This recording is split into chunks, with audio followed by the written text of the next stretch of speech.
ശബരിമല സ്വർണ്ണക്കൊള്ളയിൽ കുറ്റവാളികൾക്ക് ശിക്ഷ ഉറപ്പാക്കുമെന്ന് മുഖ്യമന്ത്രി പിണറായി വിജയൻ. വ്യക്തമായ ഗൂഢാലോചനയുടെ ഭാഗമായി നടന്ന കാര്യമാണിതെന്നും ആഗോള അയ്യപ്പ സംഗമത്തെ മറ്റൊരു തലത്തിലെത്തിക്കാൻ ഉണ്ണികൃഷ്ണൻ പോറ്റി ആരോപണം ഉന്നയിക്കുകയായിരുന്നുവെന്നും മുഖ്യമന്ത്രി പറഞ്ഞു.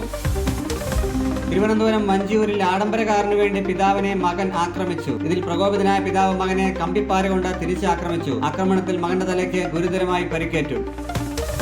വെസ്റ്റ് ഇൻഡീസിനെതിരായ രണ്ടാം ക്രിക്കറ്റ് ടെസ്റ്റിൽ ഇന്ത്യൻ ഓപ്പണർ യശസ്വി ജയ്സ്വാളിന് സെഞ്ചുറി. ടെസ്റ്റ് കരിയറിലെ 7ാം സെഞ്ചുറിയാണ് ജയ്സ്വാൾ ഡൽഹിയിൽ കുറിച്ചത്.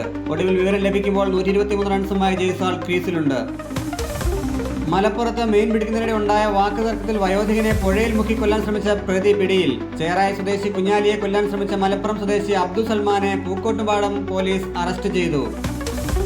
പത്തനംതിട്ടയിൽ ആശാപ്രവർത്തകയുടെ സ്വർണം ഊരി വാങ്ങി വീടിന് തീവച്ച സംഭവത്തിൽ പൊള്ളലേറ്റ ലതയുടെ വീടിന് സമീപത്തെ ക്വാർട്ടേഴ്സിൽ താമസിക്കുന്ന പോലീസ് ഉദ്യോഗസ്ഥന്റെ ഭാര്യയ്ക്കെതിരെ കേസ് രജിസ്റ്റർ ചെയ്തു.